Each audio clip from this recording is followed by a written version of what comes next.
안녕하세요. 네, 오늘도 어김없이 저희 둘이 인사를 드립니다. 목사님은 오늘도 봉사 가셨습니다. 예, 저희가 그래도 목사님 분까지 열심히 해보도록 하겠습니다. 예, 권영철 씨는 여기 대장 뭐 이런 얘기를 좀 많이 들으면서 사셨나요? 사실 어렸을 때는 골목 대장이라는 소리를 많이 들었는데 이게 남자들의 항상 로망이 리더가 되는 거잖아요. 근데 이게 말이 쉽지 리더 되기가 쉽지 않더라고요. 예, 리더는 또 책임감도 많이 주어지고 그러는데요. 오늘 소개해드릴 분은요, 늘 대장이라고 불리는 그런 분이십니다. 세계 최초로 5대 극지를 밟으신 탐험가 홍성택 님입니다. 어서 나오세요. 반갑습니다. 어서 오세요. 네, 안녕하세요. 네. 와, 역시 단단하시네요.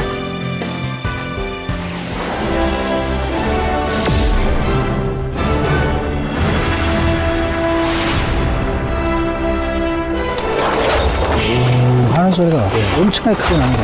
와, 이게 자연이 이게 공정하게 살아 움직이는구나. 어떤 고난도 얼부심 갖지 말고 다 받아들여라. 약한 모습 보이지 말고.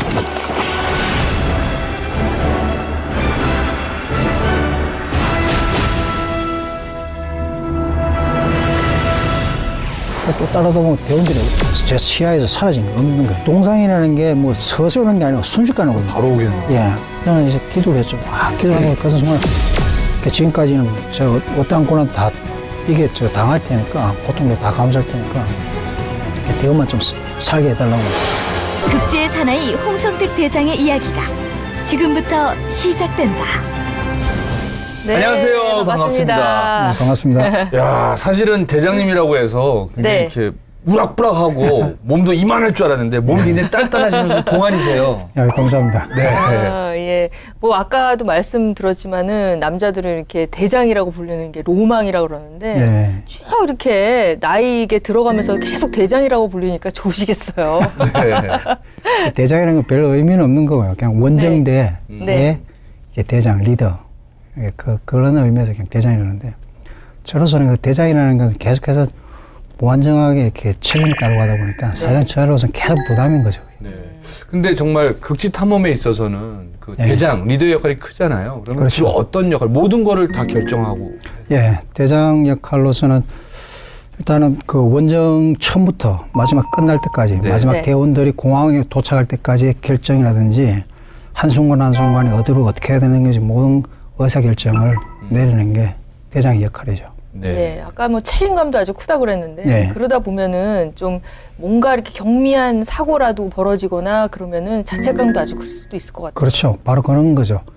처음부터 끝까지 책임이 있다 보니까 대원들의 안전이라든지 그 만일의 사태라든지 이런 것들을 면밀하게 전략을 세우고 그 전술을 세워서 등반을 임하게 되는데 탐험도 마찬가지로 그러니까 처음부터 끝까지 완벽하게 준비를 하고 마지막에 끝날 때에도 마지막 마무리까지 대장의 역할은 끊임없이 이렇게 고민을 하고 혼자서 거기에 대해서 연구를 하고 그렇게 하는 게 바로 대장의 역할이라고. 상처 같은 것도 참 클 수도 있을 것 같아요. 네, 저 같은 경우도 뭐 누구나 대장이라면은 뭐 지금까지 한두 번 정도는 사건이나 사고라든지 이런 것들이 있기 때문에 항상 마음속에 가지고 있는 상처들이라든지 그 지울 수 없는 것들이 다 있습니다, 대장. 우리 홍 대장님께서 대장으로 팀을 이끌면서는 그래도 불행 중 다행으로 사고가 없었다는 얘기. 다행히 없었습니다. 그전에는 이제 제가 대원을 했을 때는 실제로 제 옆에 있는 뭐 대원이라든지 셜파들이 이렇게 죽는 모습이라든지 이런 모습들을 지켜봤는데 제가 대장을 하면서 저는 그때 지켜보면서 대장의 역할이라는 게 얼마나 크다는 걸 이렇게 알 만큼 그래서 항상 늘 신중하고 항상 기도하면서 뭐 만용이라는 거를 부려서는 안 되고 이 자연 앞에서 늘 겸손해야 되고 교만이라는 것은 있을 수 없는 거고 그래서 늘 이렇게 조심하려고 노력을 했던 게 이렇게 사고는 없었던 것 같습니다. 무사고. 또 극지 같은 경우에는 내가 아무리 잘한다고 하더라도 이 자연의 힘이 어마어마하기 때문에 운도 좀 따라야 될 것 같은데. 그렇죠. 일단은 운이 일단 따라야 되고 그다음에 워낙에 처절한 환경이다 보니까 그 속에서 인간이 이렇게 우리가 할 수 있는 거는 너무나 경미하고 무의미한 거죠. 그 속에서 살아남고 몸부림쳐야 하고 거기에서 살아나오기 위해서 많은 고난과 고통의 인내심이 따르는데 그래서 그런 무지막지한 자연 속에서 인간이 할 수 있는 거는 어떠한 처에서 계속해서는 안 되고 교만해서는 안 되고 그냥 그 순리에 잘 따라야 되고 그런 게 바로 인간이 할 수 있는 능력인 것 같습니다. 네. 홍성택 대장님 하면은 이제 세계 5대 극지를 탐험한 분 이렇게 네. 알려져 있는데 그럼 5대 극지라는 게 어디죠? 일단 5대 극지 중에서요. 삼극점이라고 있는데 삼극점이라는 것이 이제 그 인간의 발길이 가장 닿기 어려운 거. 지금 화면에 네, 나오고 있는데요. 1극점 북극 나오네. 북극. 예, 저기 이제 북극점이 1극점이고요. 네. 그 2극점이 이제 남극점. 남극. 예, 그다음 3극점이 이제 에베레스트 정상. 에베레스트.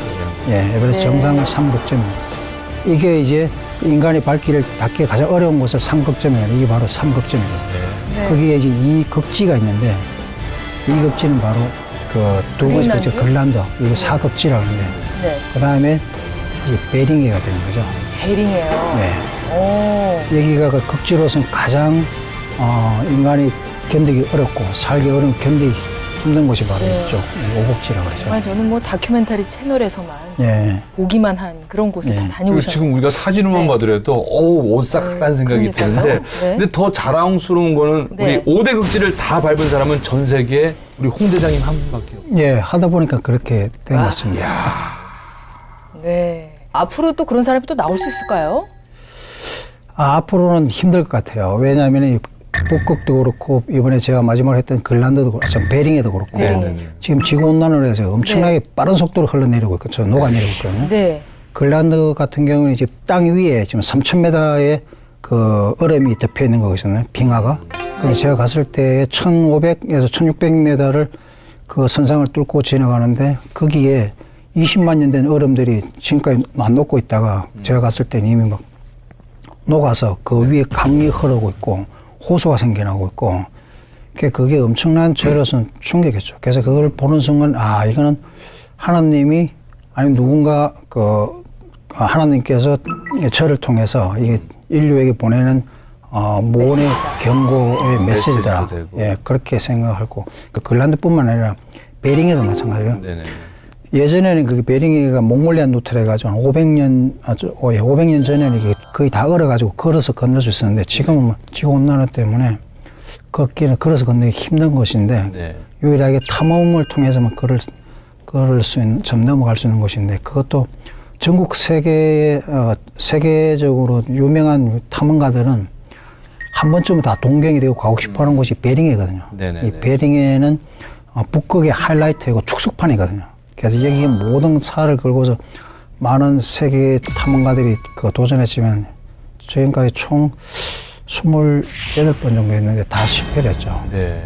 그 마지막에 이제 박영택 대장도 거기를 넘다가 결국 조난돼가지고 구조되고. 네. 그러니까 그러다시피 이 지구 온난화로 해서 많은 게 녹아내리다 보니까 북극도 마찬가지고. 그래서 앞으로 이렇게 극지를 탐험해서 걸어서 온전하게 성공할 수 있는 하기는 좀 더 힘들어질 것 같아요. 이렇게 탐험하는 영상이나 이런 사진 같은 거 그런 네. 거 보면은 그 지구, 이구 막 끌고 이렇게 가잖아요. 네. 그 안에 뭐가 들어있을까 참 네. 궁금하거든요.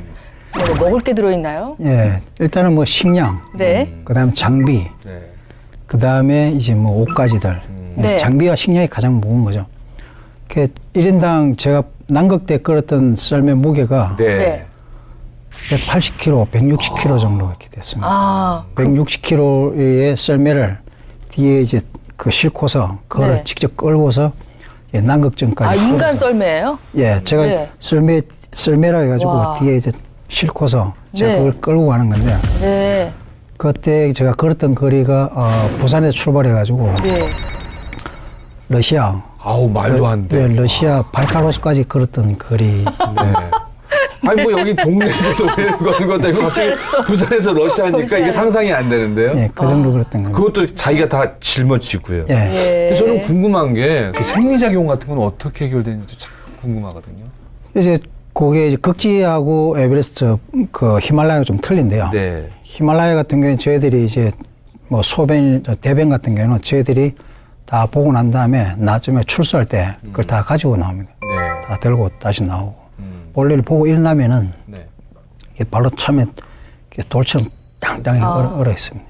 예. 근데 소변 엉덩이가 같은 오를 것 경우에도 같은데. 바로 이렇게 쭈르륵 얼 것 같은데. 네. 예, 그 정도는 그 정도는 아니고요. 제가 아니고요? 북극대에 그 뭐 동화책이 나오는 것 같고요. 네. 그 실질로 그렇지 않고요. 네. 그 제가 북극대에는 체감 온도가 90도 가까이 이렇게 내려가고 보통 네. 실제로 온도가 제가 그 온도계를 가져왔습니다. 온도계가 55도, 마이너스 55도 이하는 없는 건데 좌표가. 그래서 55도, 매일 55도까지 떨어져 있었거든요. 네네. 그 밑으로 눈금이 없으니까 몇 도까지 내려간지는 모르지만 그럴 때가 굉장히 많았거든요.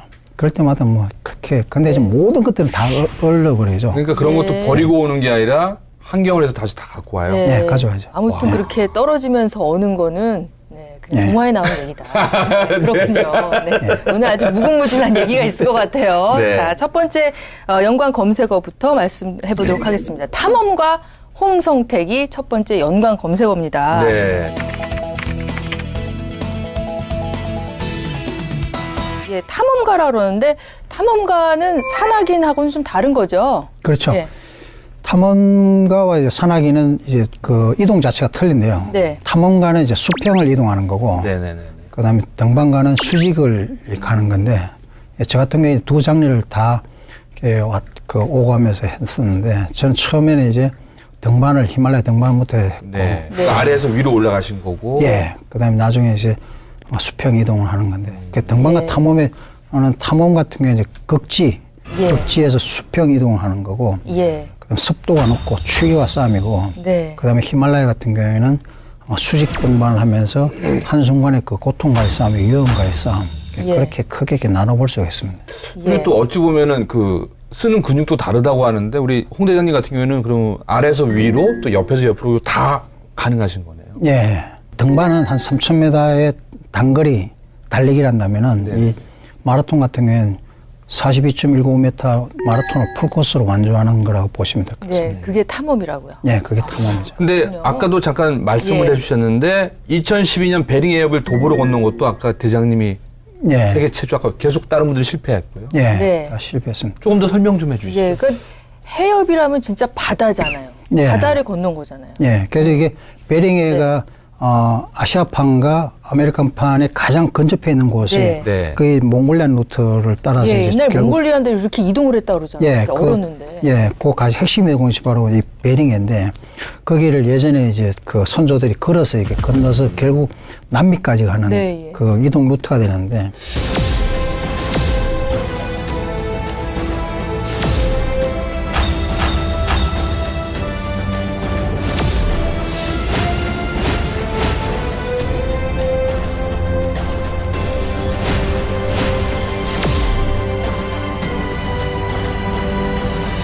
거기를 지금은 이제 뭐 실제로 그냥 걷기는 어렵고요. 네. 탐험을 통해서 걸어야 되는데. 이건 뭐 지금 거의 떠다니시다시피. 예, 하시는 저걸 이제 유빙이라 그러거든요. 거예요. 네네네. 그 유빙이라 그러고도 리드라고 그러는데 얼음이 없는 곳을 이제 갈라진 곳을 리드로 저렇게 와, 수영해서 건너야 저 되는. 물에 빠진 게 상황이고. 아니고요. 예, 수영해서 건너는 겁니다. 수영하고요. 예, 저 한 예. 대원은 지금 빠진 거고요. 네. 아. 그러면은 보통 걷기도 하고 유빙 갖고 수영도 하고 한 어느 정도나 걸리신 겁니까? 저기는 이제 직선 거리는 85km 정도밖에 안 되거든요. 네네네. 그러니까 우리가 걸었던 네. 거리는 한 106km 정도. 그냥 직선으로 가는 게 아니라 얼음이 있으면은 길을 계속 찾아 피해서 왔다 갔다 계속 예, 이렇게. 가다 보니까 계속 그 도보 이동 경로는 더 많아지는 거죠. 예. 네.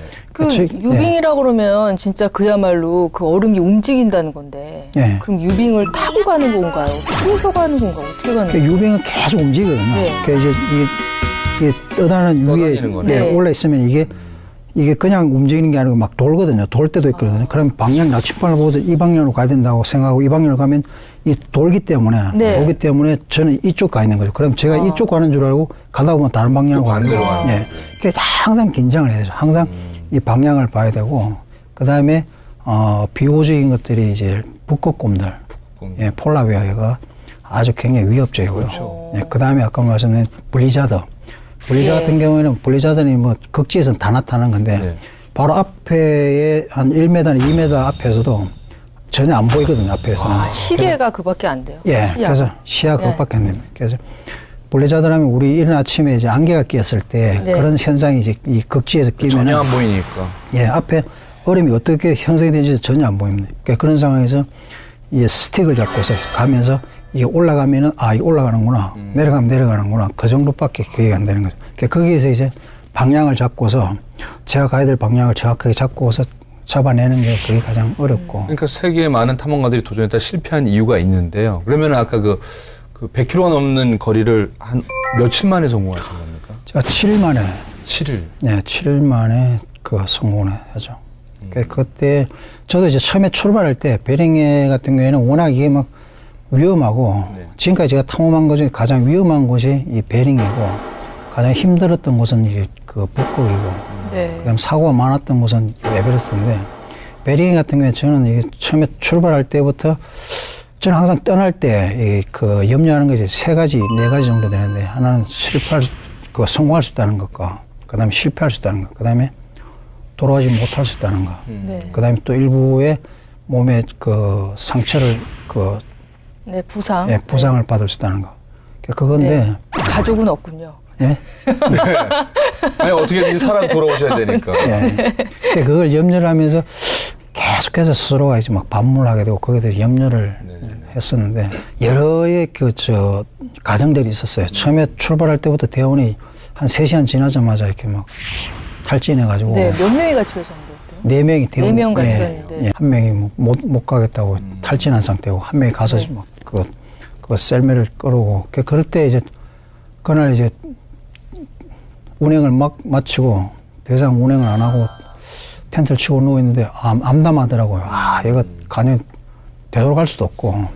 그래서 좀 두려웠었죠, 그때는. 가냥 해낼 수 있을까 이러다가 이게 흔적도 없이 사라지는 거 아닌가 싶기도 하고. 거기다 또 올 때 뭐 북극곰들이 막 자국들이 발자국이 한 이렇게 크거든요. 네.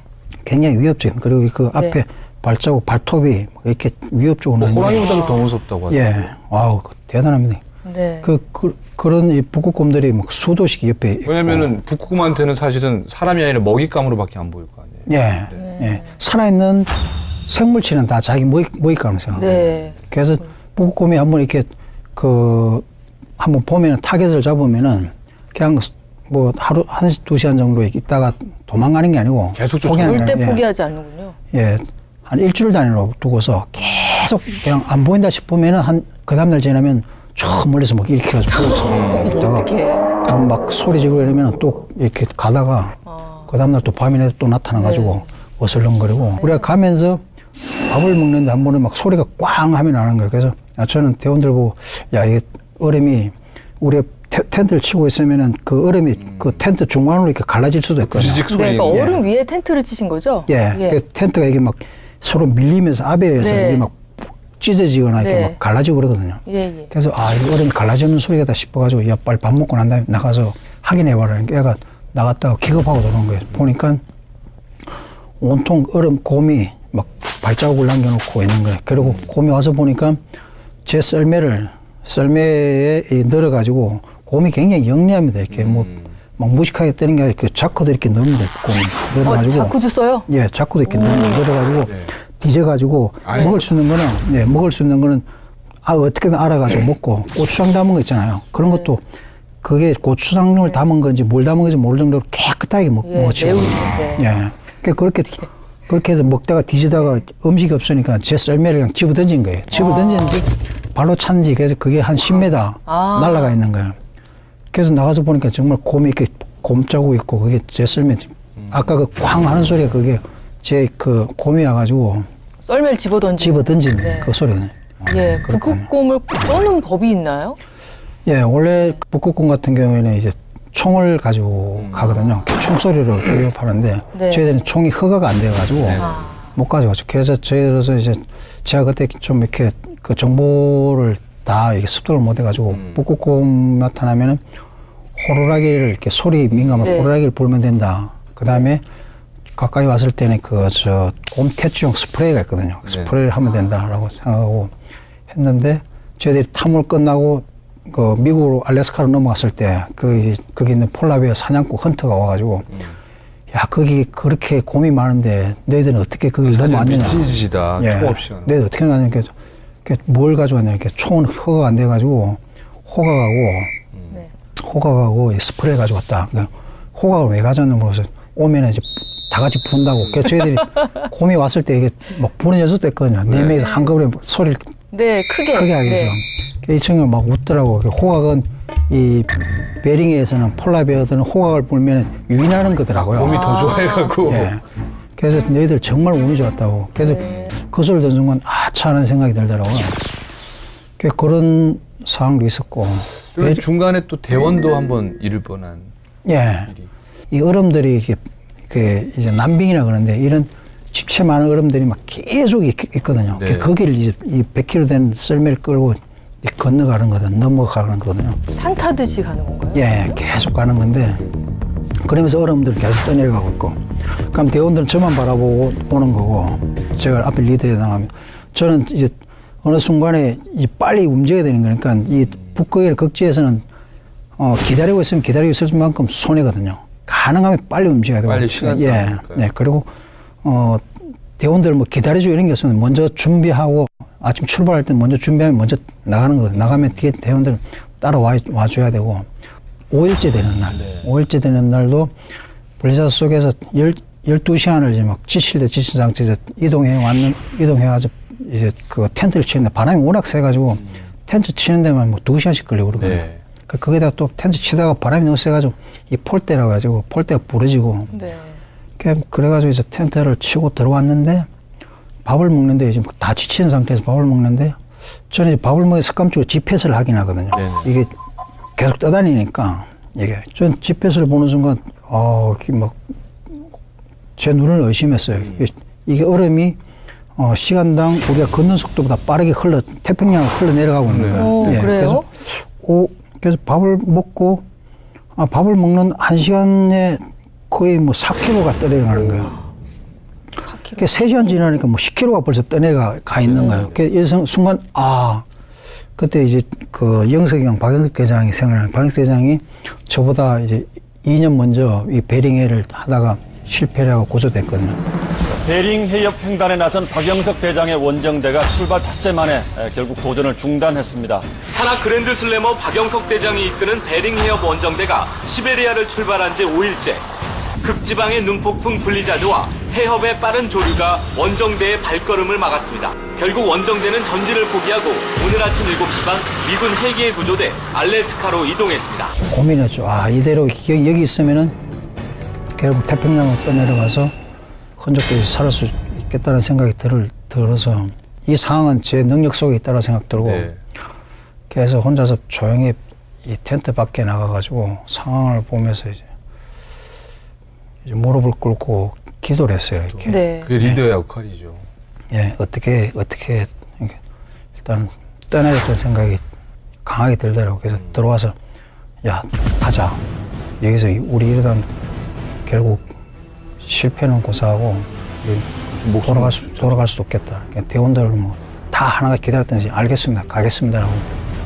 그럼 여기서 각자 살아남는 거다. 나하고 거리를 3m 이상 절대로 떨어지지 마라. 떨어지면 그 어둠 속에서 이게 찾기가 어렵거든요. 떨어지지 말고 여기서 각자 살아남는 거고 어떤 고난도 의구심 갖지 말고 다 받아들여라. 약한 모습 보이지 마라. 그래서 30분 텀을 두고서 먹고 싶은 만큼 다 먹어라. 있는 거 다 먹고 난 다음에 그래서 안에서 이제 다 이제 뭐 장갑 아니면 다 신발 다 챙기고 나와가지고 그때도 어김없이 바람은 계속해서 불고 나침판을 보고서 그 다음에 다시 기도를 했죠. 기도를 하고 대원들 보고 너희들은 무사할 거다. 나는 항상 하나님이 너희들 지켜줄 거니까 어떤 일이 있어도 괜찮을 거다. 나만 믿어라. 알겠다고.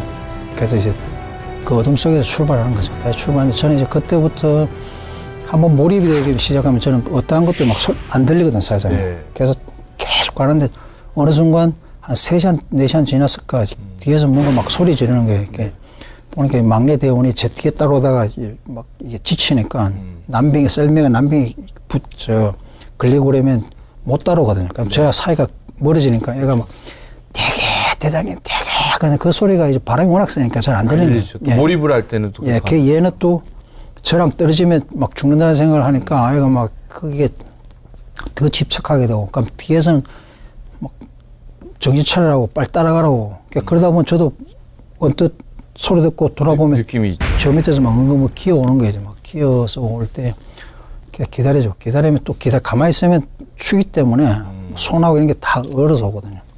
이렇게 기다렸는데 왔는데 보니까 애가 이미 동상이 이렇게 걸려가지고 눈하고 이쪽이 이렇게 돼가지고 네네. 이게 뻘겋게 얼어오고 있더라고요. 대원 한 명은 이미 코에 동상이 걸려있고 이렇게 벗겨져가지고 다시 오래가지고 집에서 이것도 무조건 정신 차려야 된다. 강해져라고 얘기를 하고서. 그렇게 해서 이제 쭉 오는데 이미 그때는 뭐 저도 그렇고 대원들도 얼굴에 표정이라든지 이런 것들이 다 감각이 없어진 상태고 그냥 그때는 뭐 일단 살아서 돌아가야 된다는 그런 생각밖에 없는 거죠. 그래서 이제 오는데 순간적으로 이제 계속 오는데 느낌이 이상한 거예요. 이 앞에서 뭔가 제가 앞으로 가야 할 그 목적지에는 뭔가 다른 느낌이 있다는 생각이 막 순간적으로 드는 거예요. 그래서 이게 왜 이러지라고 했는데 가면 갈수록 이 리더들이 많아지고 얼음들이 막 조각이 나 있는 거예요. 얼음들이. 그래서 순간 또 가다가 제가 방향감각을 잃어버린 거예요. 방향감각도 이 상태에서. 이게 방향이 제가 왔던 길에서 GPS라든지 나치판은 뒤를 가리키는 거예요. 또 뒤로 가면서도 보면 제 발자국을 또 따라가는 것도 이상하고. 그래서 한참을 이렇게 막 제가 두려운 게 대원들도 이제 막 제가 이런 거죠. 리더가 그런데. 예. 그래서 저도 막 왔다 갔다 하면서 그래서 막 빠지고 그러면서 이거 왜 이러지라고 생각하고 일단 좀 내가 차분해지자 하고서 있다가 다시 방향을 잡았죠. 방향을 잡고 가는데 계속 어둠 속에 있다가 어느 순간 보니까 제가 이 랜턴 불빛을 의지 않고도 보인다는 사실을 알게 됐어요. 이미 태양이 떴다는 거를 겉에서 알은 거예요. 이제 날이 밝았구나. 그래서 보니까 이제 저 앞에 뭔가가 이렇게 보이는 거예요. 큰 이게 뭐 기차 같은 게 막 이렇게 흘러가는 거예요. 높이 한 3m 정도 높이로 막 크게 띄가 돼가지고.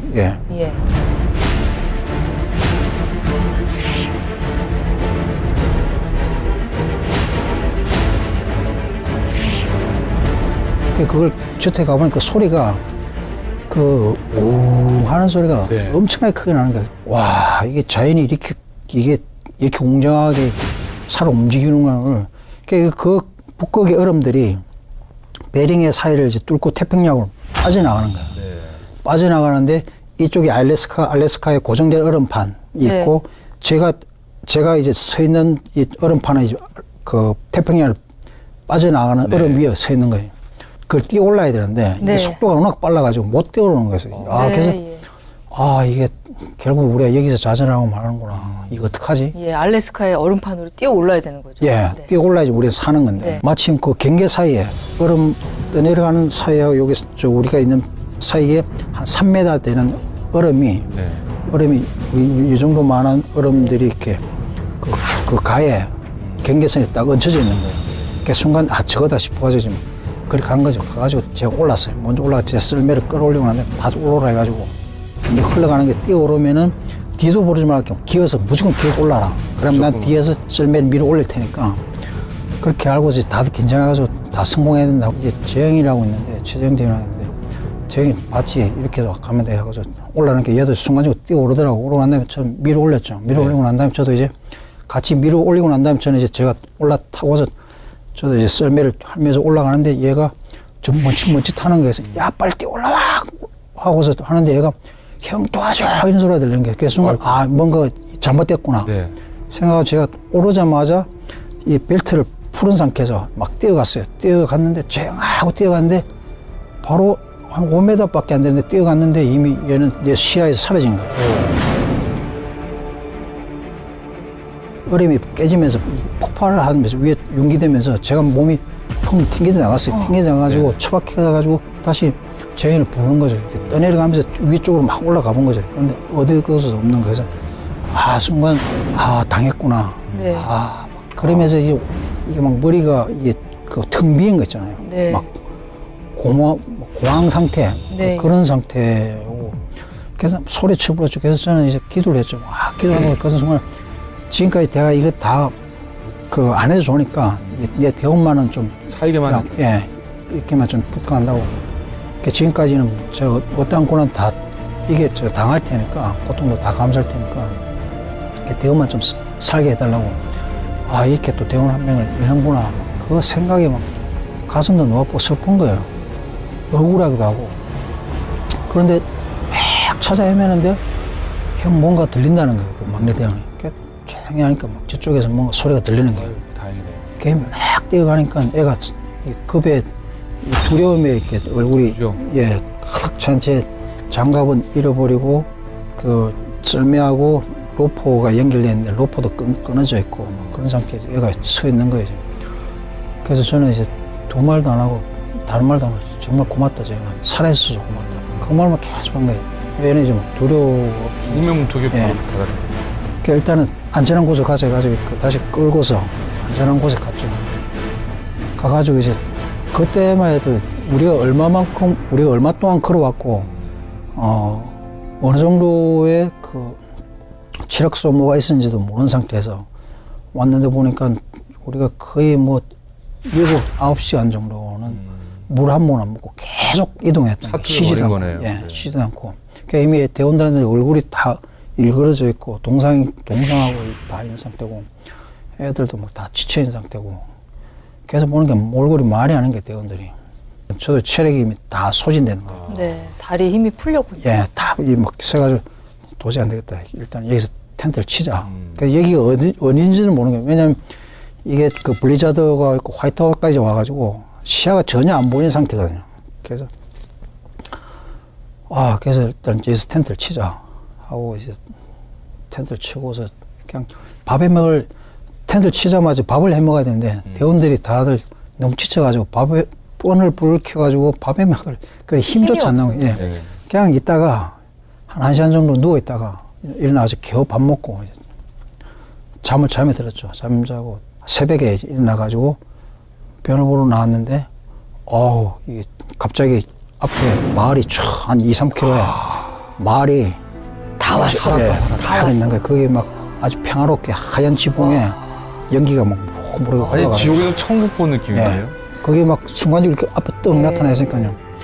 와, 그렇게 막 그렇게 좋아하는 순간에 그 기쁨이라는 말로 표현할 수 없는 거죠. 야 정말 박수 한번 정말- 드리고 싶습니다. 건너신 거죠? 예. 그래서 들어오자마자 GPS를 확인하니까 이게 3km 정도밖에 안 남았더라고요. 그래서 대원들한테 성공했어라고 정확하게 웨일즈를 쳐다 들어왔더라고요. 그래서 정말 그때 기뻤었죠.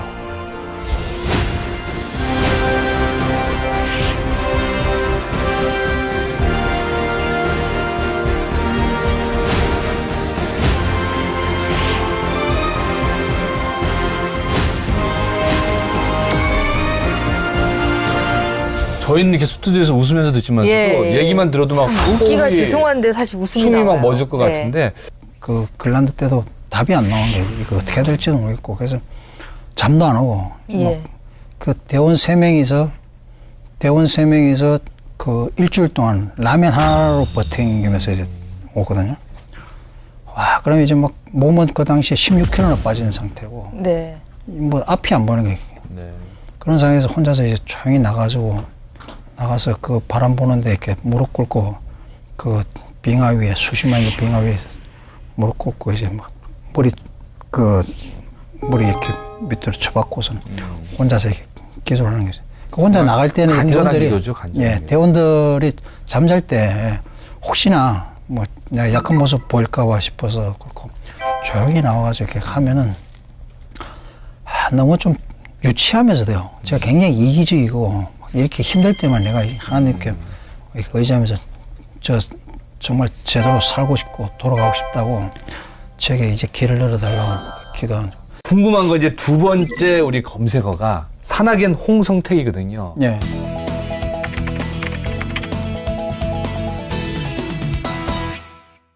어렸을 때부터 탐험과 산악을 좀 꿈꿨습니까? 어떻습니까? 저는 이렇게 뭐 그 산에 네. 그 뭐 뒷동산이라든지 이런 데 가서 놀기를 뒷동산이요? 좋아하고 놀기를 좋아하고 산 아니, 강에 보통 가서 다 그렇죠. 예, 다 강에 이제 가서 지방에 텐트 사시는 치고. 분들은 다 뭐 산에 올라가고 이런 거 예. 좋아하죠. 근데 예, 텐트 그렇다고 다 산악인이 되지 않거든요. 그 텐트 치고 이렇게 네. 잠자고 이런 걸 좋아했었습니다. 예, 좋아했었는데 예. 네.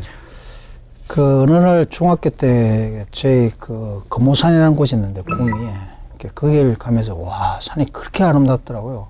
야 이게 산이구나. 그래서 막 이 큰 절벽 이런 것들도 막 예사롭게 보이지 않고 너무 아름답게 보였고 혼자서 산을 가면은 이 숲을 지나면 저기에 뭔가가 또 신비롭고 비밀스러운 풍경이 또 있을 것이다 그러면서 또 거기 가면은 호기심 호기심이 많았던 거예요. 그리고 막 이른 아침에 겨울에 동네 여기에 눈 쌓인 곳에 혼자서 걸을 때 아무도 걷지 않는 곳에 혼자서 발자국을 남기면서 걷는 그런 그 느낌 있잖아요. 예, 최초. 예, 그런 것들이 굉장히 참 좋았었어요. 어렸을 때부터 이렇게 누가 발을 밟지 않는 곳에 발을 디디는 걸 되게 좋아하시네요. 예. 그리고 이게 방향 감각도 굉장히 뛰어나셨나 봐요. 예.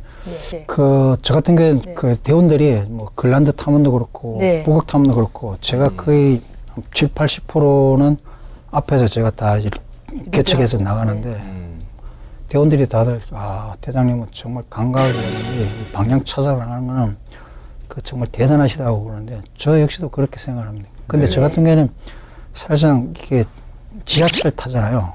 내려가면은 지하철 내려가면은 어디가 어딘지 지하는 잘 모르시고 지상만 아시는 거예요. 그래서 실질적으로 이게 서울 시내잖아요.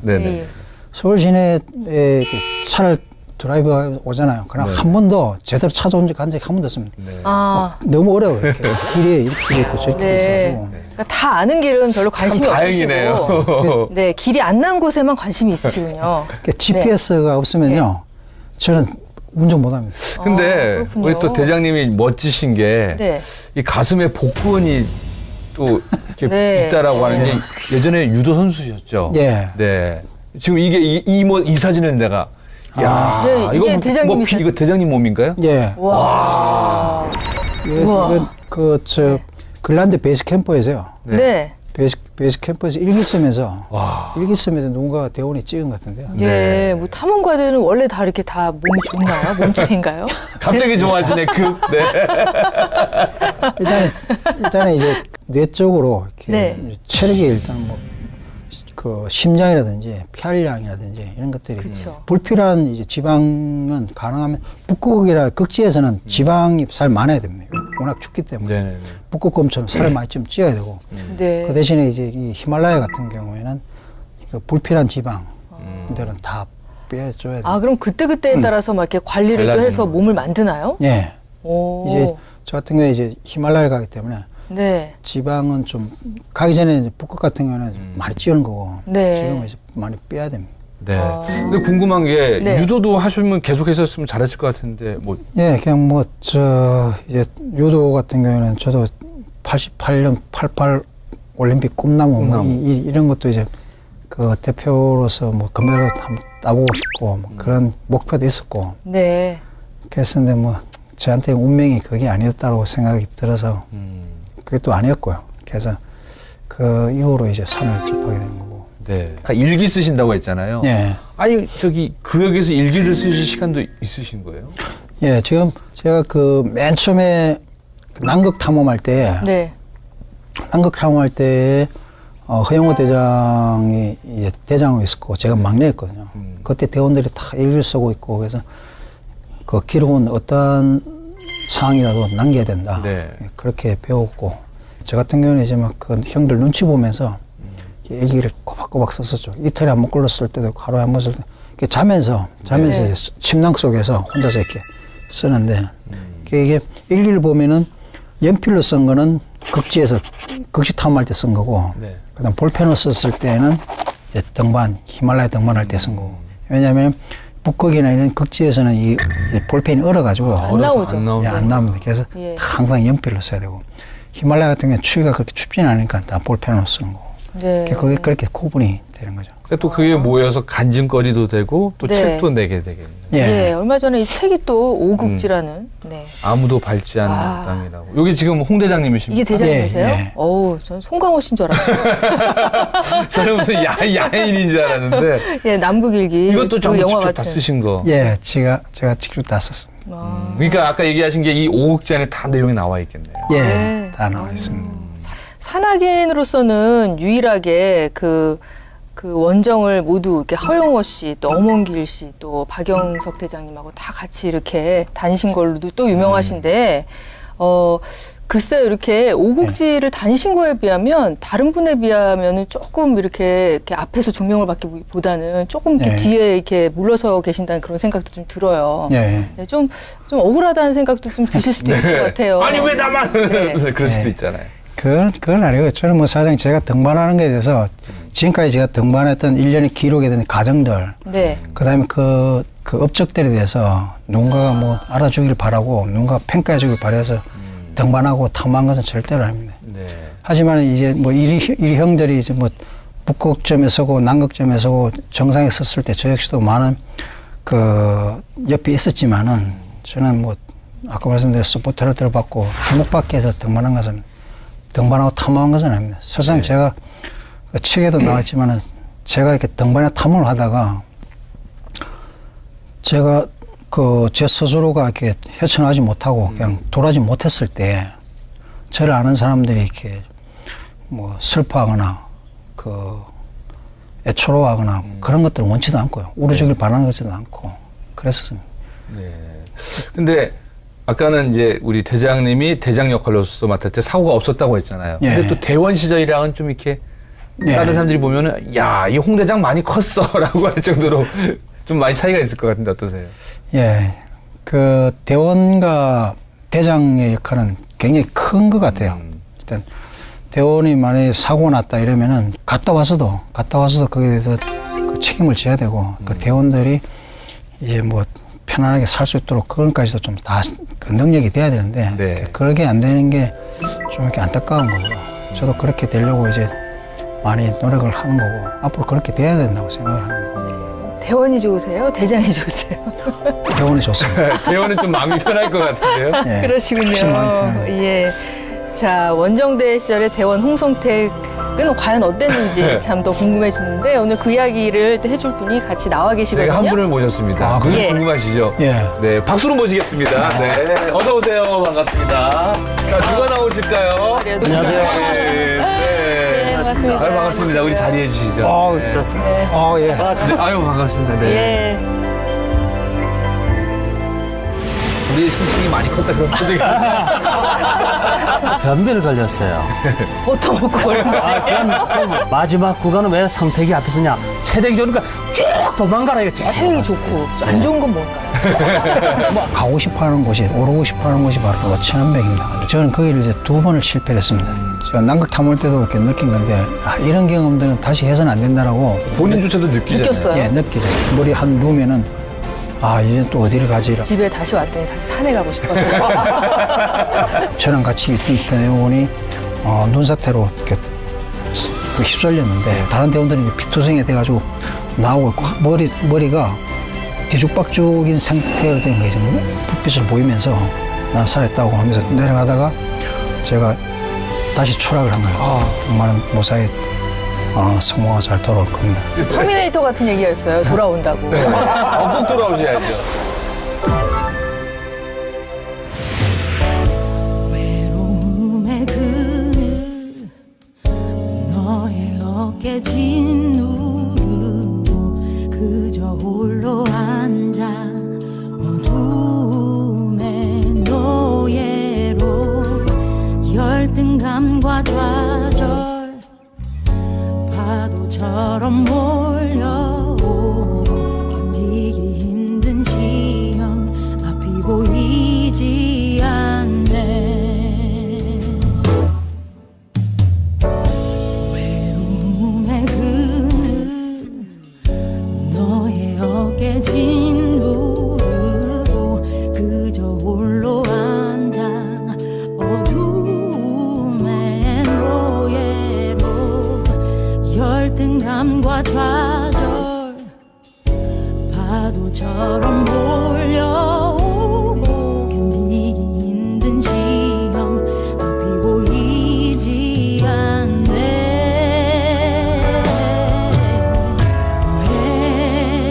후회하지만 흔들리지만 이게 끝이 아니란 걸 알고 있잖아. 넌 오지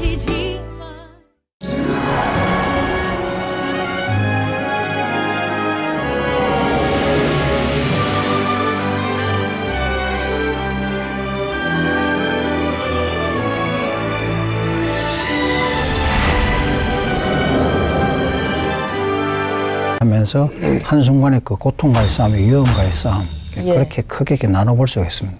근데 또 어찌 보면은 그 쓰는 근육도 다르다고 하는데 우리 홍 대장님 같은 경우에는 그럼 아래에서 위로 또 옆에서 옆으로 다 가능하신 거네요. 예. 등반은 한 3,000m의 단거리 달리기를 한다면은 이 마라톤 같은 경우에는 42.195m 마라톤을 풀코스로 완주하는 거라고 보시면 될 것 같습니다. 네, 그게 탐험이라고요. 네, 그게 탐험이죠. 근데 그렇군요. 아까도 잠깐 말씀을 해주셨는데 2012년 베링 해협을 도보로 건넌 것도 아까 대장님이 세계 최초 아까 계속 다른 분들이 실패했고요. 다 실패했습니다. 조금 더 설명 좀 해주시죠. 예, 그 해협이라면 진짜 바다잖아요. 바다를 건넌 거잖아요. 그래서 이게 베링해가 아시아판과 아메리칸판에 가장 근접해 있는 곳이 그 몽골리안 루트를 따라서 이제 옛날 몽골리안들이 이렇게 이동을 했다 그러잖아요. 얼었는데. 그 핵심의 곳이 바로 이 베링해인데 거기를 예전에 이제 그 선조들이 걸어서 이렇게 건너서 결국 남미까지 가는 그 이동 루트가 되는데.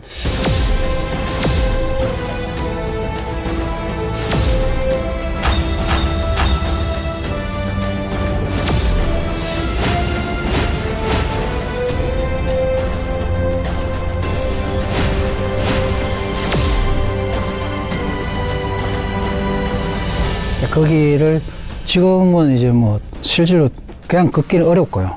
탐험을 통해서 걸어야 되는데. 이거 뭐 지금 거의 떠다니시다시피. 저걸 이제 유빙이라 그러거든요.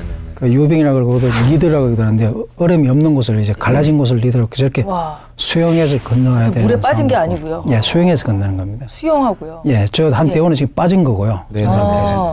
그러면은 보통 걷기도 하고 유빙 갖고 수영도 하고 한 어느 정도나 걸리신 겁니까? 저기는 이제 직선 거리는 85km 정도밖에 안 되거든요. 우리가 걸었던 거리는 한 106km 정도. 그냥 직선으로 가는 게 아니라 얼음이 있으면은 길을 계속 찾아 왔다 갔다 가다 보니까 계속 그 도보 이동 경로는 더 많아지는 거죠. 그 유빙이라 그러면 진짜 그야말로 그 얼음이 움직인다는 건데. 그럼 유빙을 타고 가는 건가요? 타서 가는 건가요? 어떻게 가는 건가요? 유빙은 계속 움직이거든요. 그러니까 이제 이 떠다는 위에 올라 있으면 이게 그냥 움직이는 게 아니고 막 돌거든요. 돌 때도 있거든요. 그럼 방향 나침반을 보고서 이 방향으로 가야 된다고 생각하고 이 방향으로 가면 이 돌기 때문에 저는 이쪽 가 있는 거죠. 그럼 제가 이쪽 가는 줄 알고 가다 보면 다른 방향으로 가는 거예요. 그러니까 항상 긴장을 해야 되죠. 항상 이 방향을 봐야 되고 그다음에 비호적인 것들이 이제 북극곰들, 폴라베어가 아주 굉장히 위협적이고요. 그다음에 아까 말씀드린 블리자드 같은 경우에는 블리자드는 뭐 극지에서는 다 나타나는 건데 바로 앞에 한 1m나 2m 앞에서도 전혀 안 보이거든요. 앞에서는. 시계가 그밖에 안 돼요. 그래서 시야가 그밖에 안 됩니다. 그래서 블리자드라면 우리 이른 아침에 이제 안개가 끼었을 때 그런 현상이 이제 이 극지에서 끼면 전혀 안 보이니까. 앞에 얼음이 어떻게 형성이 되는지 전혀 안 보입니다. 그러니까 그런 상황에서 이 스틱을 잡고서 가면서 이게 올라가면은 이게 올라가는구나. 내려가면 내려가는구나. 그 정도밖에 기억이 안 되는 거죠. 그러니까 거기에서 이제 방향을 잡고서 제가 가야 될 방향을 정확하게 잡고서 잡아내는 게 그게 가장 어렵고. 그러니까 세계의 많은 탐험가들이 도전했다 실패한 이유가 있는데요. 그러면 아까 그 100km가 넘는 거리를 한 며칠 만에 성공하신 겁니까? 제가 7일 만에. 7일? 7일 만에 성공을 하죠. 그때 저도 이제 처음에 출발할 때 베링해 같은 경우에는 워낙 이게 막 위험하고 지금까지 제가 탐험한 것 중에 가장 위험한 곳이 이 베링이고 가장 힘들었던 곳은 이제 그 북극이고 그다음 사고가 많았던 곳은 에베레스트인데 베링 같은 경우에 저는 이게 처음에 출발할 때부터 저는 항상 떠날 때 그 염려하는 것이 3가지, 4가지 정도 되는데 하나는 성공할 수 있다는 것과 그다음에 실패할 수 있다는 것, 그다음에 돌아오지 못할 수 있다는 것, 그다음에 또 일부의 몸에 그 상처를 부상을 받을 수 있다는 거.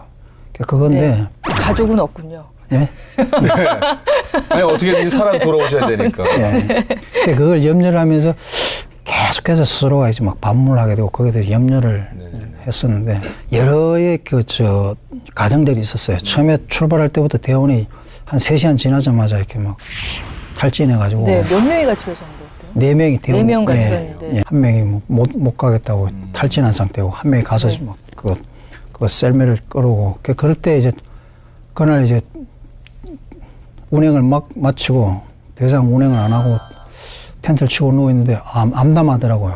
얘가 가냥 되돌아갈 수도 없고 그래서 좀 좀 두려웠었죠, 그때는. 아, 간이 해낼 수 있을까? 이러다가 이게 흔적도 없이 사라지는 거 아닌가 싶기도 하고. 거기다 또 올 때 뭐 북극곰들이 막 자국들이 발자국이 한 이렇게 크거든요. 네.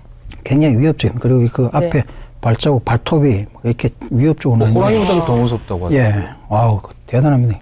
네. 그런 이 북극곰들이 막 수도씩 옆에 있고. 왜냐면은 북극곰한테는 사실은 사람이 아니라 먹잇감으로밖에 안 보일 거 아니에요. 예. 예. 살아있는 생물체는 다 자기 먹잇감을 생각해요. 네. 그래서 북극곰이 한번 이렇게 한번 보면은 타겟을 잡으면은 그냥 뭐 하루 1, 2시간 정도 있다가 도망가는 게 아니고 계속 올 때 포기하지 않는군요. 예. 한 일주일 단위로 두고서 계속 그냥 안 보인다 싶으면은 그 다음날 지나면 저 멀리서 막 이렇게 해가지고 있다가 그럼 막 소리 지르고 이러면 또 이렇게 가다가 그 다음날 또 밤이나 또 나타나가지고 어슬렁거리고 우리가 가면서 밥을 먹는데 한 번은 막 소리가 꽝 하면 나는 거예요. 그래서 저는 대원들 보고 야, 이게 얼음이 우리 텐트를 치고 있으면은 그 얼음이 그 텐트 중간으로 이렇게 갈라질 수도 있거든요. 네, 그러니까 얼음 위에 텐트를 치신 거죠? 예. 그 텐트가 이게 막 서로 밀리면서 아베에서 이게 막 찢어지거나 이렇게 막 갈라지고 그러거든요. 그래서 이 얼음이 갈라지는 소리가 다 싶어가지고 야, 빨리 밥 먹고 난 다음에 나가서 확인해봐라니까 애가 나갔다가 기겁하고 들어온 거예요. 보니까 온통 얼음 곰이 막 발자국을 남겨놓고 있는 거예요. 그리고 곰이 와서 보니까 제 썰매에 늘어가지고 곰이 굉장히 영리합니다. 이렇게 뭐 막 무식하게 뜨는 게 아니라 그 자크도 이렇게 넣습니다. 곰이 늘어가지고. 자크도 써요? 예, 자크도 이렇게 늘어가지고 뒤져가지고 먹을 수 있는 거는 어떻게든 알아가지고 먹고 고추장 담은 거 있잖아요. 그런 것도 그게 고추장을 담은 건지 뭘 담은 건지 모를 정도로 깨끗하게 먹어치고. 예. 그렇게 해서 먹다가 뒤지다가 음식이 없으니까 제 썰매를 그냥 집어 던진 거예요. 집어 던지는데 발로 찬지 그래서 그게 한 10m 날아가 있는 거예요.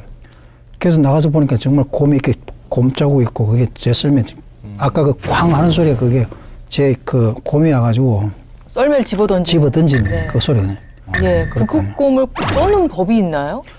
예, 원래 북극곰 같은 경우에는 이제 총을 가지고 가거든요. 총소리로 위협하는데 저희들은 총이 허가가 안 돼가지고 못 가져가죠. 그래서 저희들어서 이제 제가 그때 좀 이렇게 그 정보를 다 이게 습득을 못 해가지고 북극곰 나타나면은 호루라기를 이렇게 소리 민감한 호루라기를 불면 된다. 그 다음에 가까이 왔을 때는 곰 퇴치용 스프레이가 있거든요. 스프레이를 하면 된다라고 생각하고 했는데 저희들이 탐을 끝나고 그 미국으로 알래스카로 넘어갔을 때 거기 있는 폴라베어 사냥꾼 헌터가 와가지고 야, 거기 그렇게 곰이 많은데 너희들은 어떻게 거기를 넘어왔느냐. 미친 짓이다. 예.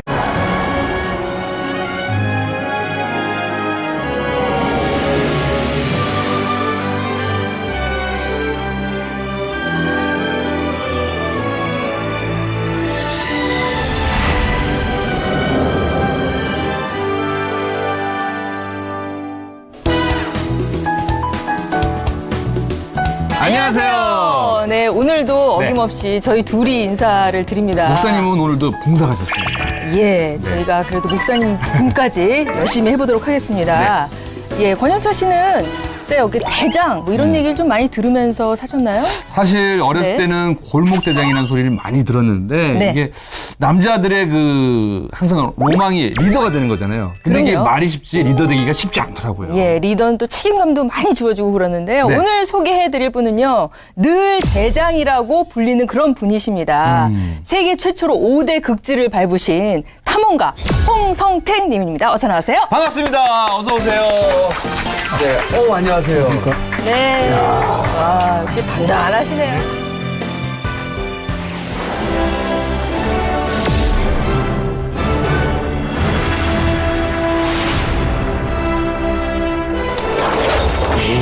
하는 소리가 엄청나게 크게 나는 거예요. 와, 이게 자연이 이렇게 공정하게 살아 움직이는구나.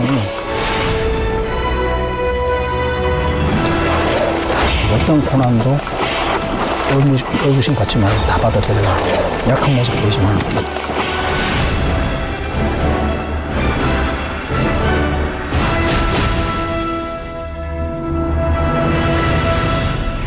또 따라다 보면 대원들이 제 시야에서 사라진 게 없는 거예요. 동상이라는 게 뭐 서서 오는 게 아니고 순식간에 오거든요. 바로 오겠네요. 예. 저는 이제 기도를 했죠. 기도를 하고 그 순간 그러니까 지금까지는 저 어떠한 고난 다 이게 저 당할 테니까 고통도 다 감수할 테니까 대우만 좀 살게 해달라고. 극지의 사나이 홍성택 대장의 이야기가 지금부터 시작된다. 네, 안녕하세요. 반갑습니다. 네, 반갑습니다. 야, 사실은 대장님이라고 해서 굉장히 네. 이렇게 우락부락하고 몸도 이만할 줄 알았는데 몸이 굉장히 단단하시면서 동안이세요. 야, 감사합니다. 네. 아, 예. 뭐 아까도 말씀드렸지만은 남자들은 이렇게 대장이라고 부르는 게 로망이라고 그러는데 네. 쭉 이렇게 나이게 들어가면서 계속 대장이라고 부르니까 좋으시겠어요.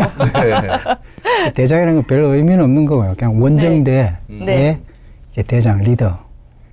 그런 의미에서 그냥 대장이라는데 저로서는 그 대장이라는 건 계속해서 무한정하게 이렇게 책임을 따르고 가다 보니까 사실 저로서는 계속 부담인 거죠. 네. 근데 정말 극지 탐험에 있어서는 그 대장, 리더 역할이 크잖아요. 그러면 그렇죠. 주로 어떤 역할, 모든 거를 다 결정하고. 예, 대장 역할로서는 일단은 그 원정 처음부터 마지막 끝날 때까지 네. 마지막 네. 대원들이 공항에 도착할 때까지의 결정이라든지 한순간 한순간에 어디로 어떻게 해야 되는 건지 모든 의사결정을 내리는 게 대장의 역할이죠. 네. 예, 아까 뭐 책임감도 아주 크다고 그랬는데 네. 그러다 보면은 좀 뭔가 이렇게 경미한 사고라도 벌어지거나 그러면은 자책감도 아주 클 수도 있을 것 같아요. 그렇죠. 바로 그런 거죠. 네. 처음부터 끝까지 책임이 있다 보니까 네. 대원들의 안전이라든지 그 만일의 사태라든지 이런 것들을 면밀하게 전략을 세우고 그 전술을 세워서 등반을 임하게 되는데 탐험도 마찬가지로 그러니까 처음부터 끝까지 완벽하게 준비를 하고 마지막에 끝날 때에도 마지막 마무리까지 대장의 역할은 끊임없이 이렇게 고민을 하고 혼자서 거기에 대해서 연구를 하고 그렇게 하는 게 바로 대장의 역할이라고. 상처 같은 것도 참 클 수도 있을 것 같아요. 네, 저 같은 경우도 뭐 누구나 대장이라면은 뭐 지금까지 한두 번 정도는 사건이나 사고라든지 이런 것들이 있기 때문에 항상 마음속에 가지고 있는 상처들이라든지 그 지울 수 없는 것들이 다 있습니다, 대장. 네. 우리 홍 대장님께서 대장으로 팀을 이끌면서는 그래도 불행 중 다행으로 사고가 없었다는 얘기. 예, 네. 다행히 없었습니다. 네.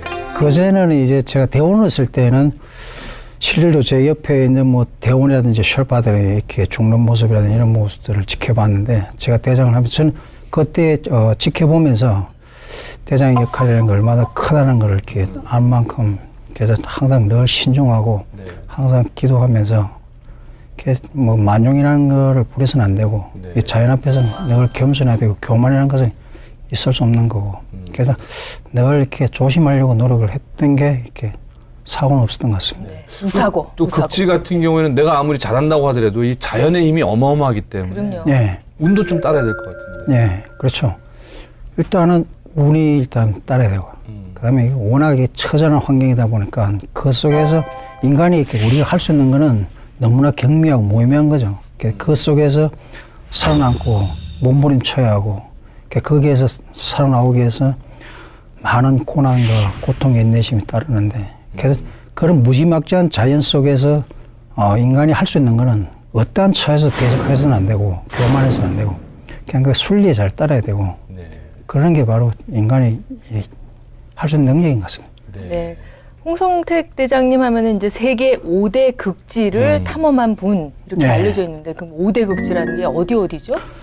일단 5대 극지 중에서요. 3극점이라고 있는데 3극점이라는 것이 이제 그 인간의 발길이 가장 닿기 어려운 거. 지금 화면에 네, 나오고 있는데요. 1극점 북극 나오네. 북극. 예, 저기 이제 북극점이 1극점이고요. 네. 그 2극점이 이제 남극점. 남극, 예, 그다음 3극점이 이제 에베레스트 정상. 에베레스트. 예, 에베레스트 네. 정상 3극점입니다. 이게 이제 인간의 발길을 닿기 가장 어려운 곳을 3극점이에요. 이게 바로 3극점이에요. 네. 거기에 이제 2극지가 있는데 2극지는 바로 그 두 번째 그린란드? 그린란드. 이게 4극지라고 하는데 네. 그다음에 이제 베링해가 되는 거죠. 베링이에요. 네. 오. 여기가 그 극지로서는 가장 인간이 견디기 어렵고 살기 어려운 견디기 힘든 곳이 바로 네. 이쪽 오곡지라고 그러죠. 정말 저는 뭐 다큐멘터리 채널에서만 예. 보기만 한 그런 곳에 예. 다 그리고 다녀오셨어요. 지금 우리가 사진으로만 네. 봐더라도 오싹하다는 생각이 그러니까요. 드는데 네. 근데 더 자랑스러운 거는 네. 우리 5대 극지를 다 밟은 사람은 전 세계에 우리 홍 대장님 한 분밖에 없어요. 예, 하다 보니까 그렇게 된 것 같습니다. 네. 앞으로 또 그런 사람이 또 나올 수 있을까요? 앞으로는 힘들 것 같아요. 왜냐하면 북극도 그렇고 이번에 제가 마지막으로 했던 그린란드도 그렇고 베링에도 그렇고 지금 지구온난화로 해서 엄청나게 빠른 속도로 흘러내리고 있거든요. 녹아내리고 있거든요. 네. 그린란드 같은 경우는 이제 땅 위에 지금 3,000m의 그 얼음이 덮여 있는 거거든요. 빙하가. 그래서 제가 갔을 때 1,500에서 1,600m를 그 선상을 뚫고 지나가는데 거기에 20만 년 된 얼음들이 지금까지 안 녹고 있다가 제가 갔을 때는 이미 막 녹아서 그 위에 강이 흐르고 있고 호수가 생겨나고 있고 그게 엄청난 저로서는 충격이었죠. 그래서 그걸 보는 순간 아 이거는 하나님이 아니 누군가 그 하나님께서 저를 통해서 이게 인류에게 보내는 모원의 경고의 메시지다. 예, 그렇게 생각하고 그 그린란드뿐만 아니라 베링에도 마찬가지예요. 네네. 예전에는 그 베링이가 몽골리안 루트를 해가지고 500년 전에는 이게 거의 다 얼어가지고 걸어서 건널 수 있었는데 지금은 지구 온난화 때문에 걷기는 걸어서 건너기 힘든 것인데 네. 유일하게 탐험을 통해서만 걸을 수 있는, 점 넘어갈 수 있는 곳인데 그것도 전국 세계적으로 유명한 탐험가들은 한 번쯤은 다 동경이 되고 가고 싶어 하는 곳이 베링이거든요. 네네네. 이 베링에는 북극의 하이라이트이고 축소판이거든요. 그래서 여기 모든 사를 걸고서 많은 세계 탐험가들이 그 도전했지만 지금까지 총 28번 정도 했는데 다 실패를 했죠. 네. 그 마지막에 이제 박영석 대장도 거기를 넘다가 결국 조난돼가지고 고조되고. 네. 그러니까 그러다시피 이 지구 온난화를 위해서 많은 게 녹아내리다 보니까 북극도 마찬가지고 그래서 앞으로 이렇게 극지를 탐험해서 걸어서 온전하게 성공할 수 있는 하기는 좀 더 힘들어질 것 같아요. 이렇게 탐험하는 영상이나 이런 사진 같은 거 그런 거 보면은 그 지구 2구 막 끌고 이렇게 가잖아요. 네. 그 안에 뭐가 들어있을까 참 궁금하거든요. 뭐 먹을 게 들어있나요? 예, 일단은 뭐 식량, 그다음 장비, 그다음에 이제 뭐 옷가지들. 장비와 식량이 가장 무거운 거죠. 그 1인당 제가 남극 때 끌었던 썰매 무게가 180kg, 160kg 정도 이렇게 됐습니다. 160kg의 썰매를 뒤에 이제 그 싣고서 그걸 직접 끌고서 남극점까지. 인간 썰매예요? 예, 제가 썰매라 해가지고 뒤에 이제 싣고서 제가 그걸 끌고 가는 건데. 그때 제가 걸었던 거리가 부산에서 출발해가지고 러시아. 아우 말도 안 돼. 러시아 바이칼호스까지 걸었던 거리. 아니 뭐 여기 동네에서 거는 것도 아니고 갑자기 부산에서 러시아니까 이게 상상이 안 되는데요. 예, 그 정도 그랬던 거예요. 그것도 자기가 다 짊어지고요. 그래서 저는 궁금한 게 그 생리작용 같은 건 어떻게 해결되는지 참 궁금하거든요. 이제 그게 이제 극지하고 에베레스트 그 히말라야가 좀 틀린데요. 히말라야 같은 경우는 저희들이 이제 뭐 소변, 대변 같은 경우는 저희들이 다 보고 난 다음에 나중에 출소할 때 그걸 다 가지고 나옵니다. 다 들고 다시 나오고. 원래를 보고 일어나면은 발로 차면 돌처럼 땅땅히 얼어 있습니다. 근데 소변 같은 경우에도 바로 이렇게 쭈르륵 얼 것 같은데. 예, 그 정도는 그 정도는 제가 북극 때에 그 뭐 동화책이 나오는 것 같고요. 그 실질로 그렇지 않고요. 제가 북극 때에는 체감 온도가 90도 가까이 이렇게 내려가고 보통 실제로 온도가 제가 그 온도계를 가져왔습니다. 온도계가 55도, 마이너스 55도 이하는 없는 건데 좌표가. 그래서 55도, 매일 55도까지 떨어져 있었거든요. 그 밑으로 눈금이 없으니까 몇 도까지 내려간지는 모르지만 그럴 때가 굉장히 많았거든요. 그럴 때마다 뭐 그렇게 근데 지금 모든 것들은 다 얼려버리죠. 그러니까 그런 것도 버리고 오는 게 아니라 한겨울 해서 다시 다 갖고 와요. 네, 가져와야죠. 아무튼 그렇게 떨어지면서 어는 거는 그냥 동화에 나오는 얘기다. 그렇군요. 오늘 아주 무궁무진한 얘기가 있을 것 같아요. 자, 첫 번째 연관 검색어부터 말씀해 보도록 하겠습니다. 탐험가 홍성택이 첫 번째 연관 검색어입니다.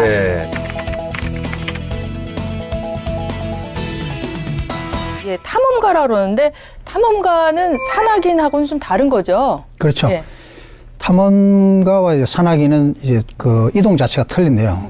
탐험가는 이제 수평을 이동하는 거고, 그다음에 등반가는 수직을 가는 건데, 저 같은 경우에 두 장르를 다 오가면서 했었는데, 저는 처음에는 이제 등반을 히말라야 등반부터 했고, 아래에서 위로 올라가신 거고, 그다음에 나중에 이제 수평 이동을 하는 건데, 등반과 탐험은 탐험 같은 경우에 이제 극지에서 수평 이동을 하는 거고, 그다음 습도가 높고 추위와 싸움이고, 네. 그다음에 히말라야 같은 경우에는 수직 등반을